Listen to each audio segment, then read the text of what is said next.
So today we're going to talk about testing, right? Do you know what testing means? It's pretty obvious, right? So testing is about ensuring the quality of what you're building. There is nothing particular about JavaScript or nothing particular about coding or software at all.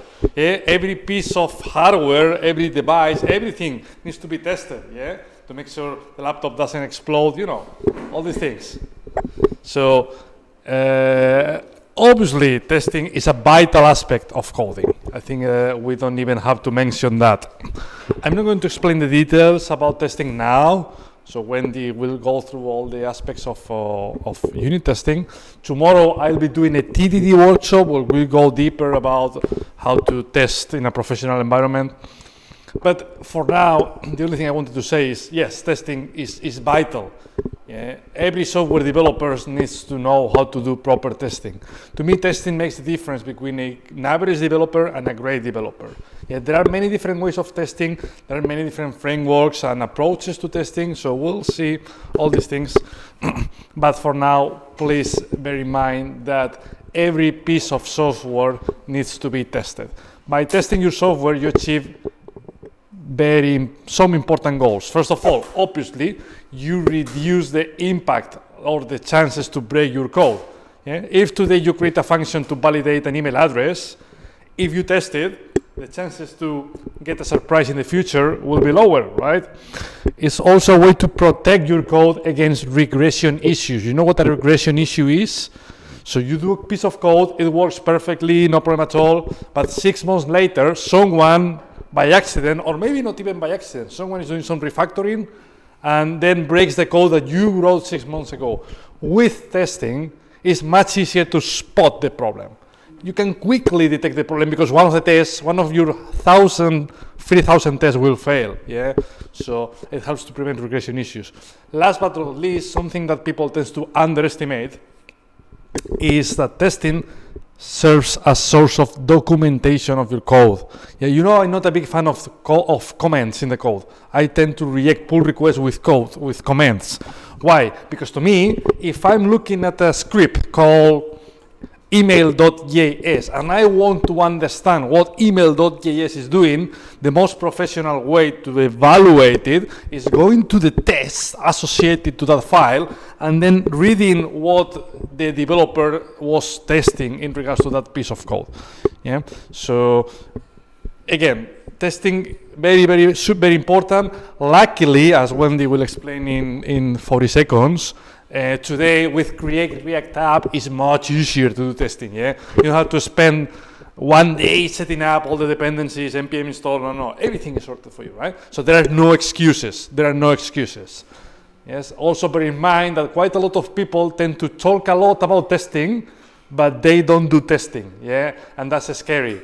So it's really good to say that you like testing, that you think is very important, but you have to prove it. When someone comes to an interview and says, I love testing, the first thing I do is, okay, test that code. So please be ready for that. The employers may ask you to do some testing.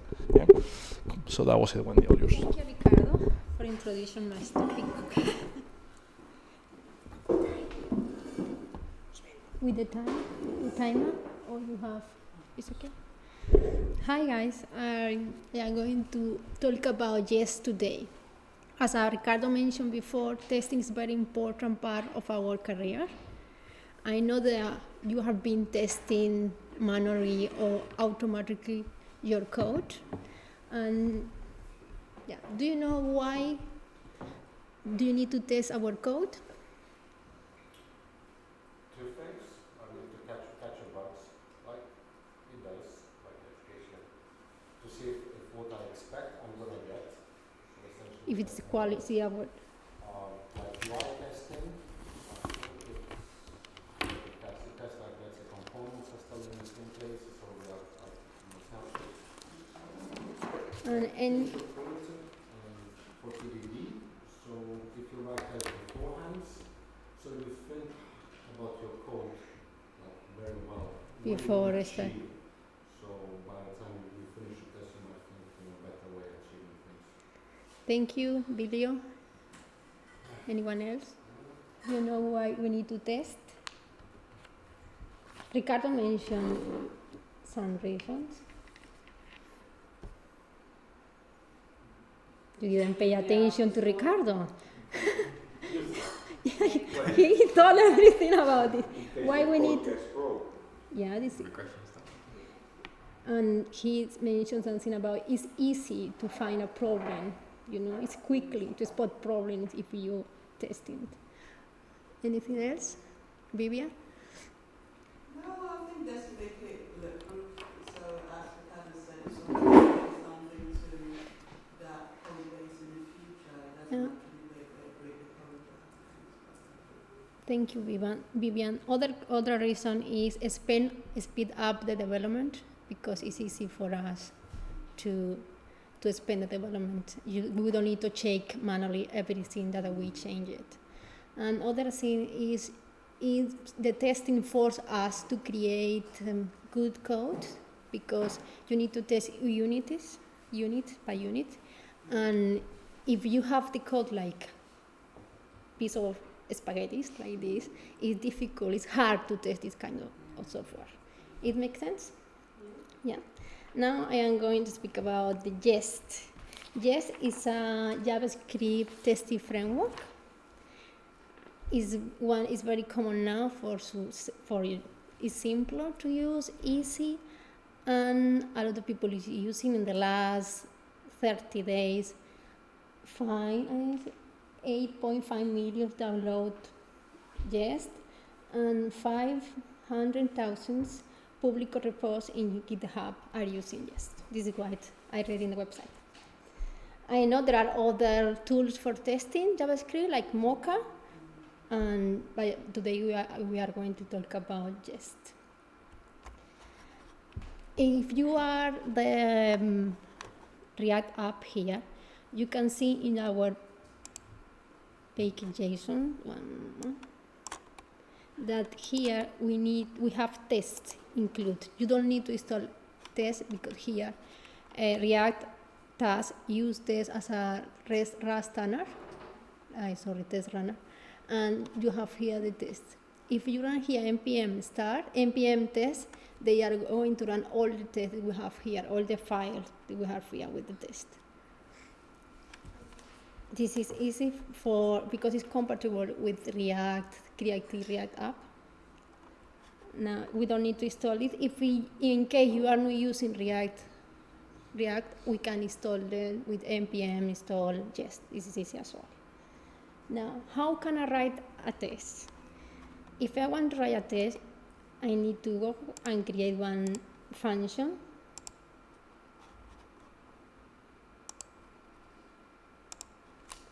For example, I call add.js, and my function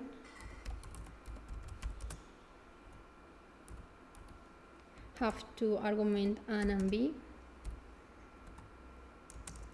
and then return the result of this a plus b.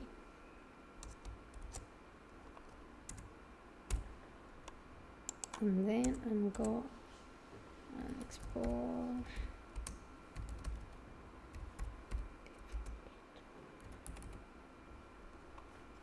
Add. This is a function that adds two numbers. How I can test this function? I am going to create other file, my test file.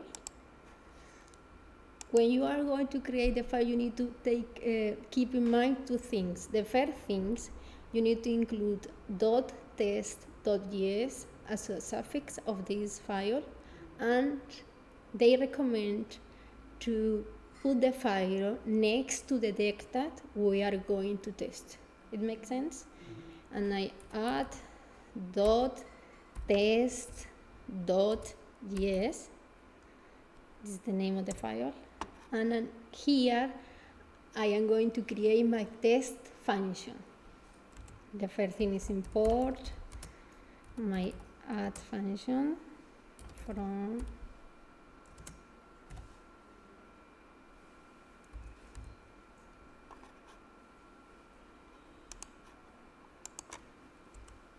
and then define the test function. Test, and my test function need two arguments. The first one is the description of my test. This description will appear when I run or execute my test. In this case, add two numbers, for example. And then the second argument is an anonymous function.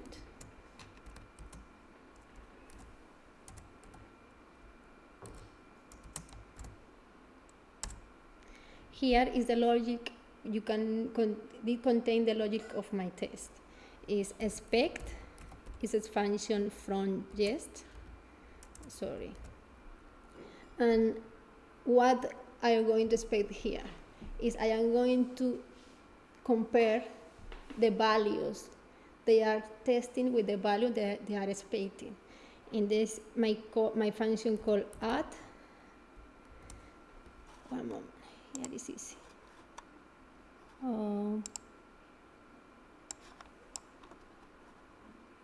My function call is add and have two arguments. What happened here? It's okay. Ah, yes. Have two arguments. Can be, for example, 5 and 2. And then you need to use the matcher. Is to be 5 plus 2 is 7 or 6? 52. It depends. Maybe 7. Yeah. And that's it. This is my test function. Remember, have two arguments. One is the description, and then my anonymous function with expect and the match. It makes sense? Any questions? Yeah, fine. How I can run or execute this is easy and simple. You go here in your terminal and npm test.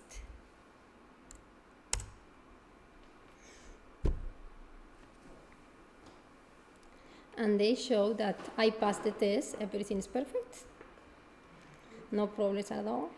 But if I change something here, for example, I go to my function and change the plus for less, what happened? The information appear here.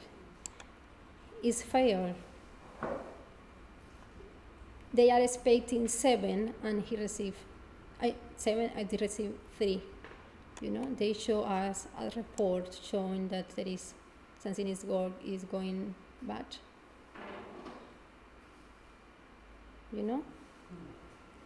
It's good because they show us a report and show what they are expecting, what they are receiving. If I go and change this plus, it's passing. Any question so far? Easy peasy? Makes sense. It makes sense? Yeah, clear. Here in the ad, sorry.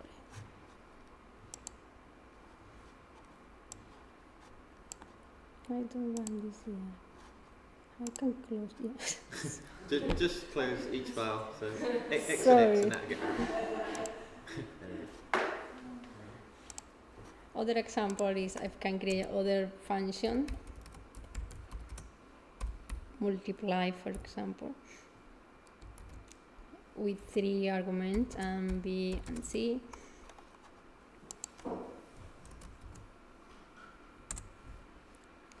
And return what is the Is it above the 8? A? That's it.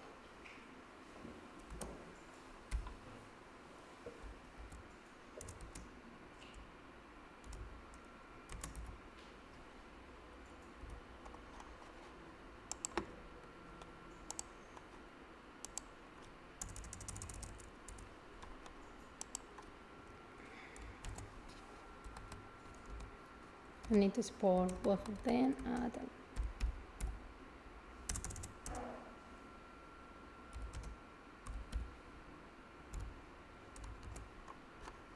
I go to my test file and import, multiply as well.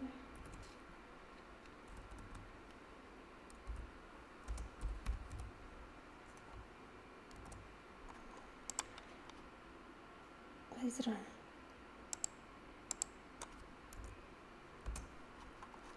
And create the test again. Test. What description can I use here, guys?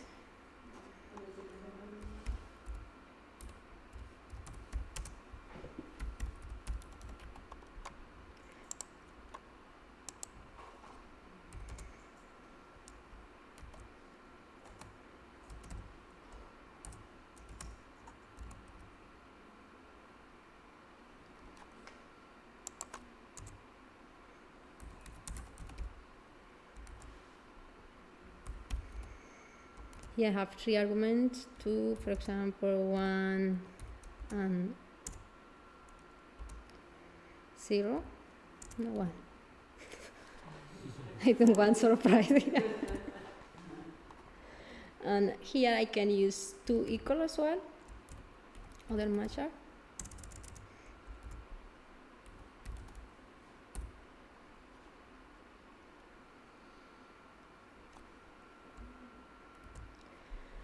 Two plus one plus one. 2 times, sorry, 2 times. 2? Are you sure, Vivian? Yeah, it's okay. You can see the test is working because here they say the test is passed, both of them. Add 2 numbers. I have here to add 2 numbers and multiply number of the both of them are passing. I can change. Wendy, can we write more than one test inside one test? So after line 8, can we write another expect with 3 more numbers? Yeah, here I can write. Inside. Test. Another So stack. right, Yeah. Copy line number 8. Yes. And let's change the numbers. Yes. Yeah, I check the number for. Yeah, I can run 3, 4, 5. Sorry, this computer. No, it's okay. It's okay. I can handle. Yeah.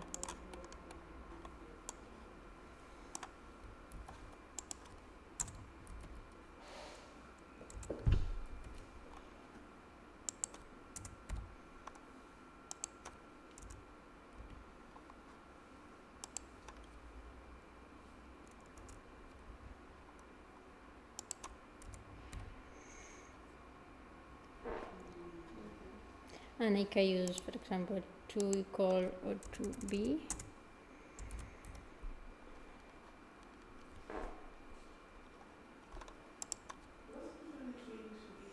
Yeah, I was waiting for this. I think when we are going to discuss it. It's okay. The difference between them is because 2b you can use it for strings, number, and boolean to compare string, number, and boolean. And equal as well you can use it for them. They behave the same in this case. But if you are going to compare array and objects, you need to use 2 equal. I can make an example of this. That is right, no, Ricardo, what I say?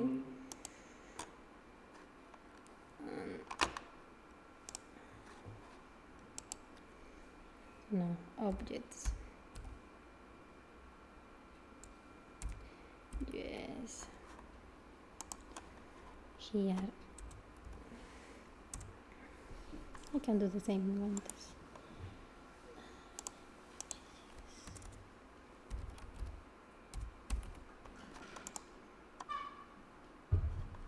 I'm going to run to stop the testing here with Q, and that's it.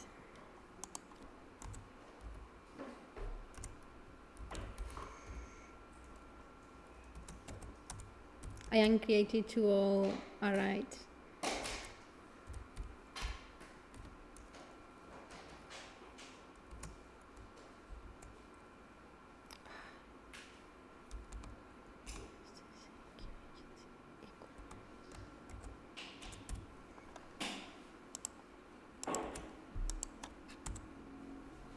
I'm doing wrong here.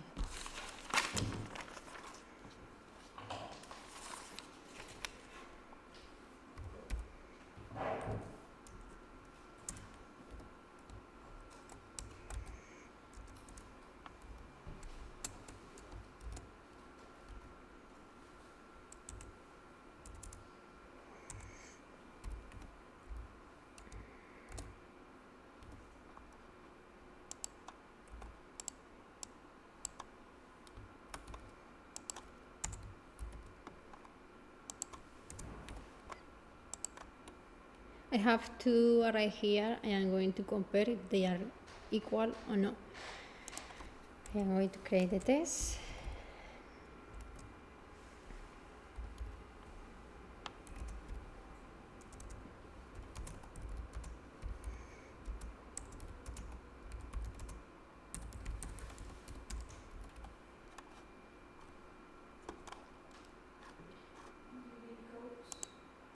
Yeah, I am. Thank you, Kate.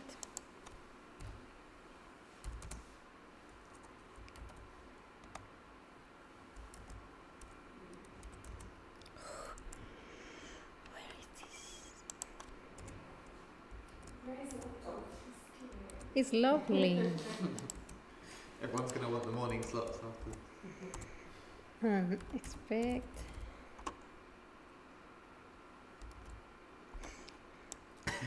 Thank you, computer. You've still got Yeah. it for cool.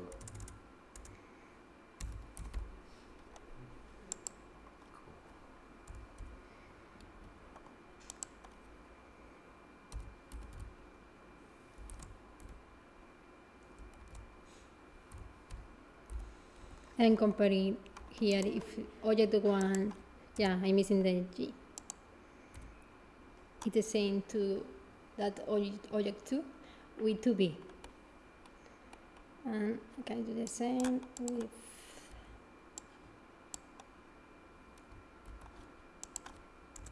using 2 equal.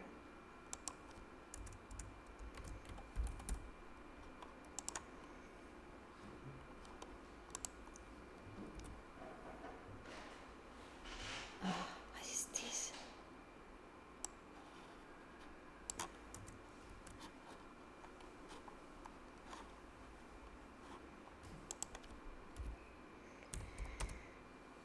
npm test.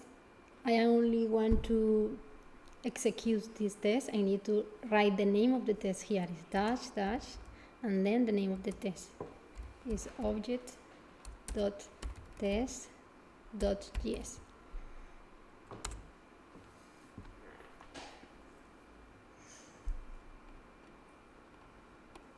They say it's a problem here.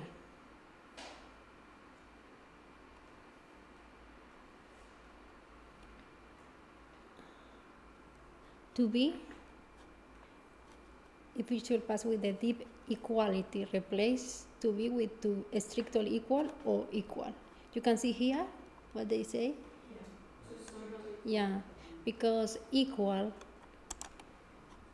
if I here and change to equal or not to be, it works. With not to be, or I can use equal to equal, and it works. It makes sense for you, guys? It's the difference between. Sorry? Can you use the equal to signs? Equal to signs? The symbols. That's a method. I don't know. What do you I'm mean? just asking because we're writing equal to. I'm just asking that will it accept the equal to symbols? No. No. Because when it is running, it doesn't know what to do with that, right? So the syntax we're using here testing to evaluate whether the two counterparts are equal or not. If you use a triple equals, the test runner doesn't know what to do with it. And the last thing is, I'm going to tell you is about coverage report. I think we mentioned this last week. React have integrated this function. If you have you want to see the report, npm test dash dash dash dash. I think you spelled coverage wrong. Thank you. Happy here. Coverage with an E. Coverage.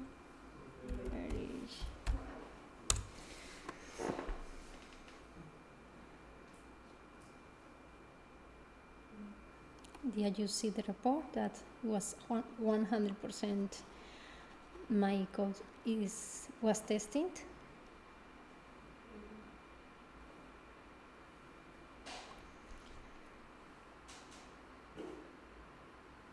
If, for example, I am going to change here, I can change this here.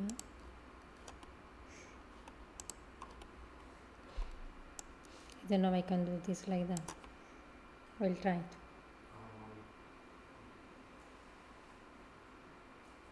So the all files line is just saying 100% the test passed, right? Rather Yeah. than 100% coverage, because obviously No, 100% ideas coverage, isn't- I think. But ideas isn't covered. No, because ideas is one file I have here with nothing information. Ah, okay. It didn't include object.test in this report. No, it's only Test file is not considered a kind of source. You don't build using tests. So if you create objects they in don't. JS and just create a method which will be tested, that should be included in the reports as not covered. Does that mean for each JS file it's looking for a test version of Yeah. the same file? You can use .test.js or .spec.js is the same, but in this case I'm using test. Any question, guys? Yeah. The 100%, what means that you are testing all the lines that you have? Yeah, all the code I have. So that tool, this is probably my best, Yeah. my favorite tool ever. So this reporting tool is called Istanbul. Yeah. And this is a fantastic library that someone created a long time ago, where you can quickly analyze how much coverage your code has. Why this is so relevant? If you go to istanbul.io, whatever the website is, they got some nice examples, because one of the reports they have, you can see your code with some green lines when that line is covered, and red lines, red highlight when a line is not covered by your test specs. So that tool is fantastic. First of all, because it gives you the idea about how likely your code to break is, more or less, and also because, now referring to what Buket presented last week, we can set up a rule in CI. So for instance, whenever the code coverage of a single file is below a given threshold, for instance 80%, then please reject that commit, reject. It's a way to make sure that everyone contributing to that repo manages to satisfy a minimum level of quality. Be careful with the word quality, because having 100% coverage doesn't mean it's not going to fail at all, right? It means it won't fail according to your criteria. But at least, I think, because checking the code quality in a standard way is impossible, I think that gives us a good approach, a good way to very quickly check how likely the code is to break or not in the future. So again, Istanbul, please have a look to the website. Luckily, all the dependencies and everything, they are installed for us, so we don't need to do anything. Just running the MDM test with data coverage, as Wendy explained, and yeah, that's pretty much it. Any question, guys? For Ricardo, not for me. Yeah, I have a question. Yeah, sorry. You know when you go through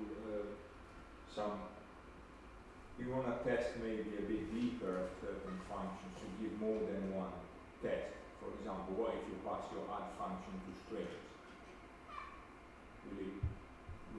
It won't pass that test, but should you include like more tests when you want to create your test package? Does it make sense? I don't know.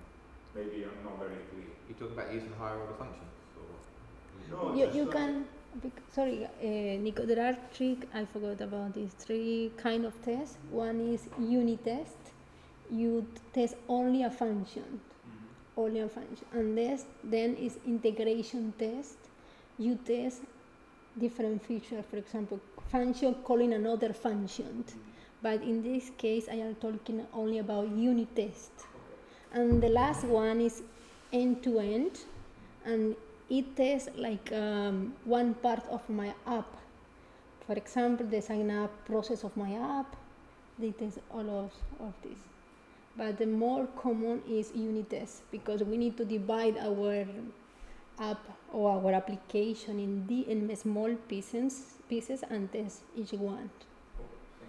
Tomorrow we'll draw a pyramid with all the sort of types of testing, starting from top. Look, We'll talk about sorry, Karen. So we'll talk about unit testing. This is the thing that Wendy explained. This is what you have on the JavaScript training.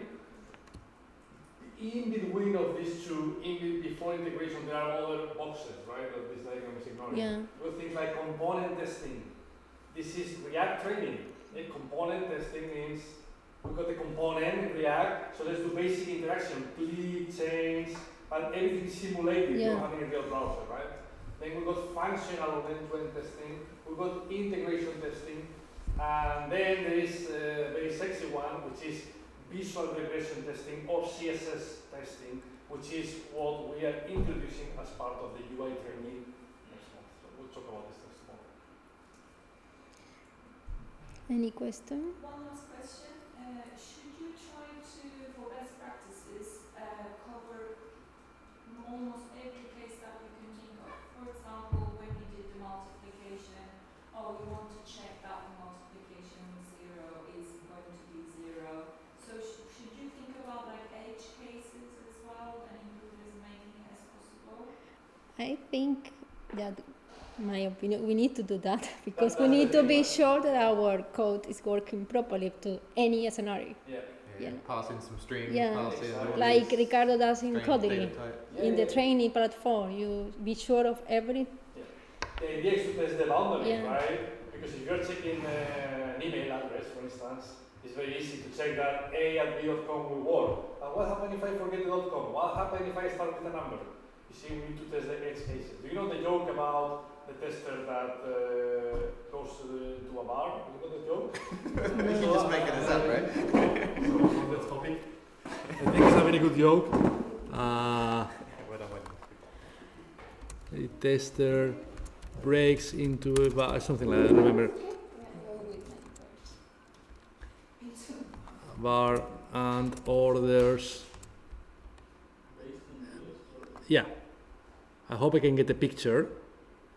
No, this is only random text. Yeah.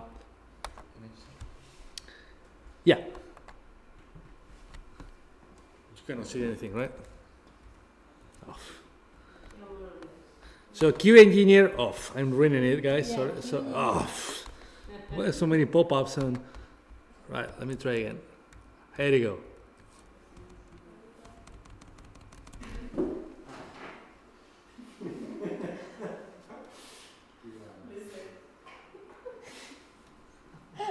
That's the point for a tester, a QA engineer, to test the boundaries, right? Yeah. Some testers don't like this job, but And then you can as well test in that if you pass, for example, a letter in the multiply that is going to. Of course, that's the thing. That's the thing.